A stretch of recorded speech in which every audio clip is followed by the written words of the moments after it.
بسم الله والصلاة والسلام على رسول الله. أهلا بيكم النهاردة معانا في فيديو جديد إن شاء الله. النهاردة فكرتنا مختلفة جدا، هنعمل مع بعض حاجة كده هنقول عليها فن شعبي، وهنتكلم في الفيديو عن الموضوع ده واحنا شغالين. طبعا أول حاجة أنا هستخدم إن شاء الله في الفكرة بتاعتي أبسط الخامات. هعمل إيه؟ أول حاجة أنا بعمل مع حضراتكم شرشوبة، هستخدم خيط الكروشيه. هبتدي أعمل شرشوبة صغيرة كده على 3 صوابع بس من إيدي، مش عايزاها تكون كبيرة. تمام. وهبتدي لفيت كده على ايدي 12 لفة، وبعد كده هبتدي اربطها عشان احدد شكلها واظبطها مع بعض، عشان نعمل مع بعض اسهل وابسط شرشوبة. بعد ما ربطتها كويس عملت عقدتين 3، ابتديت ان انا اقص الاطراف بتاعتها واحدد شكلها بالشكل اللي انتوا شايفينه ده. تمام.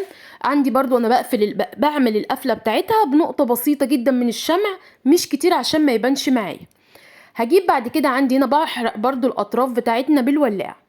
هعمل ايه؟ هقص بقى كده الشرشوبة بتاعتي واسويها عشان تطلع معايا ان شاء الله مظبوطة. تمام.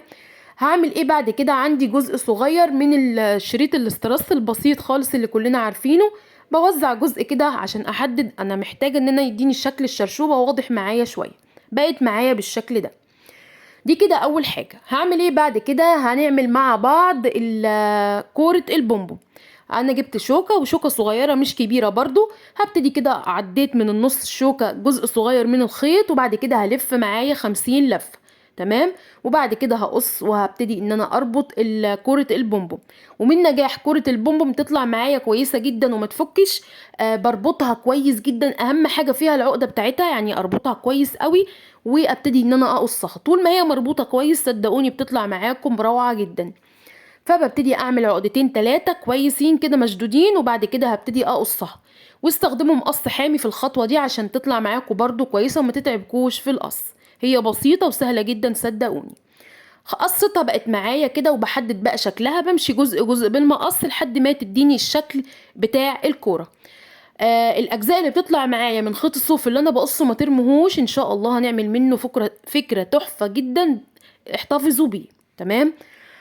انا هنا دلوقتي بعمل ايه؟ ده كده شكل كرة البومب. هنعمل بعد كده الخطوة التانية هعمل او التالتة، هعمل معاكم وردة من الكروشيه، والوردة دي عملناها كتير الفترة اللي فاتت.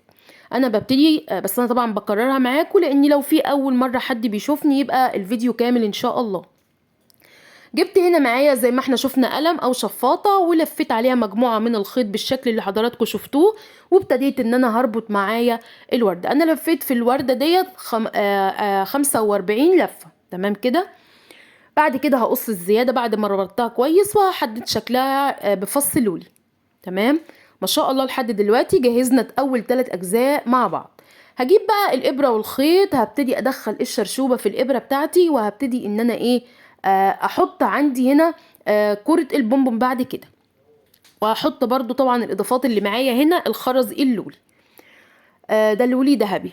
هبتدي دلوقتي احط 3 خرزات، وبعد كده هرجع احط الوردة، وارجع بعد كده احط خرزتين كمان. تمام. ان شاء الله كل حاجة كده فكرتها سهلة وبسيطة النهاردة، وديكور جميل. هو فن شعبي، الفن الشعبي ده بيبقى في كل بلد وكل واحد حسب ثقافته، بس انا حبيت اعمله معاكم النهاردة بشكل جديد ومختلف وعلى قد ايدينا، وفي نفس الوقت بامكانيات او بخامات تكون متوفرة عندنا. تمام. عايزة اقول لكم فكرته بيبقى جميلة قوي. ان شاء الله تتابعوني للاخر. عملت الشرشوبة زي ما حضراتكم شفتوا كده، وجهزت منها مجموعة من الالوان. تمام. بعد كده هعمل ايه؟ هبتدي دلوقتي ان انا عندي دي البتله اللي هي بتاعه الورد، اللي هو البلاستيك اللي بنشتريه دوت. هبتدي طبعا متوفره عندي، خدتها. هبتدي الف عليها خيط بالشكل اللي احنا شايفينه دوت. تمام كده. دلوقتي بعد كده هحتاج ايه؟ عندي هنا ده جزء من قماش الخيش، دي مقاس 30 في 40 سنتي. هبتدي دلوقتي اثبت فيها البتله او الجزء الفروع اللي هو بتاعه الورد دي. بثبتها بالشكل اللي انتوا شايفينه ده. وبعد كده هبتدي اثبت الفروع بتاعتها. وانا بلزق الفروع انا مش عايزه الزق الفروع كلها ملزوقه كده جنب بعض، لا نحاول ان احنا ايه نخلي في ما بينها مسافات، عشان ما تبقاش كلها جنب بعض او في حته واحده. تمام. بالشكل اللي حضراتكم شايفينه دوت. فكرتنا ما شاء الله زي ما قلت لكم فكره جميله وبسيطه، وفي نفس الوقت روعه جدا ومختلفه، ان شاء الله تعجبكم. هجيب بقى بعد كده الشرشوب اللي احنا عملناه مع بعض بالالوان المختلفه. عايزه اقول لكم ان الفن الشعبي بيبقى مختلف تماما، بيبقى فيه الافكار بتاعته بيبقى فيها تفاصيل كتير جدا وفيها الوان كتير، يعني تلاقوا الفكره داخل فيها حاجات كتير. احنا عاملينها بشكل بسيط ومختلف وعلى قد ايدينا نقدر ننفذها بكل سهوله. وعايزه اقول لكم الافكار دي ليها ناسها، يعني انا بميل جدا للافكار دي، بتبقى مميزه بالنسبه لي. فباذن الله هنعمل مع بعض افكار حلوه جدا وعمليه جدا ان شاء الله تنفعنا، مش هتبقى افكار وخلاص. فتابعوني باذن الله. نرجع للفكره بتاعتنا. انا هنا دلوقتي كده لزقت كل الشرشوب اللي انا عملته بالالوان ونسقت الالوان بالطريقه اللي انا عايزاها، وبعد كده هبتدي اقص الزياده.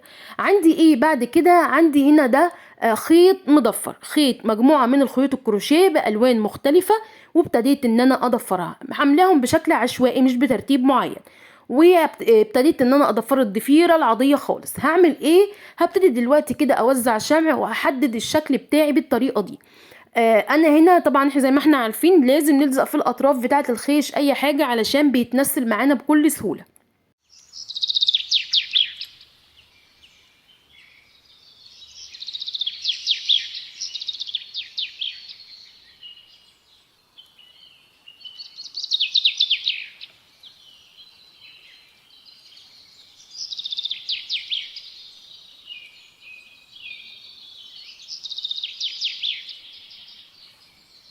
بصوا كده معايا ما شاء الله لحد دلوقتي الفكره بتاعتنا ابتدت تبان.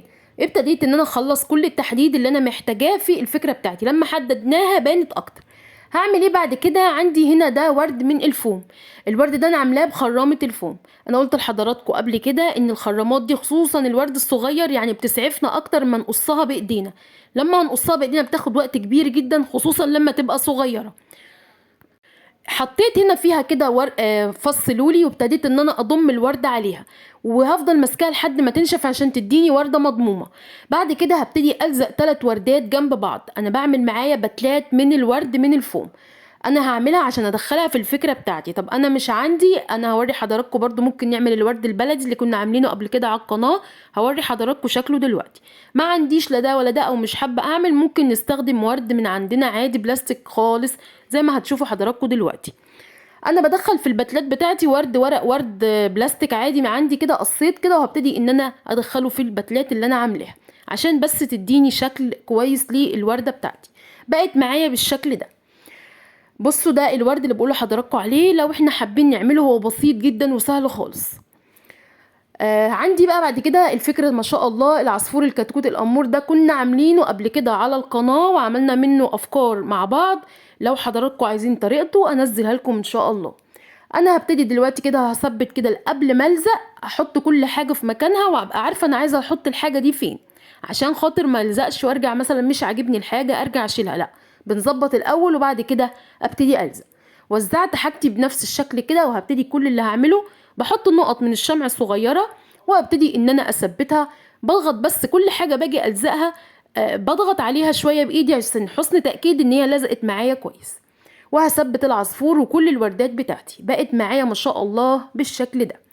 هعمل ايه انا بقى؟ حبيت اضيف اضافه من عندي، انا هضيف لها حاجه كده. هم بصوا، هم ما بيبقاش فيها كلمات، يعني الفن الشعري ده يبقى رسومات حاجات كده مش اكتر، يعني بمعنى اصح شبه الطبلوهات شويه.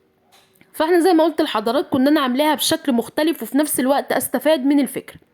عندي هنا كلمه اللهم بارك هذا البيت، هبتدي ان انا الزقها في الجزئيه دي، عاملاها على القد بالظبط. انا بعمل ايه؟ بكتب الكلمه اللي انا عايزاها على ورقه بقلم رصاص، ببتدي ان انا اخدها اقلب الورقه على الفوم واضغط عليها باي حاجه بمقص او بقلم عشان تطبع لي في الفوم، وابتدي ان انا اقصها يا اما عن طريق الكربون يا اما ده يا اما ده. انا هنا دلوقتي برضو بحدد كده واحط في المكان دوت، وابتدي ان انا الزق الكلمه بتاعتي بعد ما اظبطها. ممكن اكتفي بان انا ما احطش فيها حاجه، ممكن جدا حسب هنا زي ما انتوا عايزين، ممكن نغير الكلمه اللي احنا حاطينها ونحط اي حاجه تاني، ممكن جدا. فما شاء الله انا حبيت ان انا استغلها واستفاد بيها. كفايه بس ما شاء الله البهجه في الالوان اللي موجوده فيها. خيط الكروشيه ده والله العظيم حكايه تاني خالص، بالوانه بشكله. عايزه اقول لكم اللي حببني في الالوان خيط الكروشيه، ما كنتش اعرف حاجه عن الالوان نهائي، بس بجد هو مبهج وحلو جدا.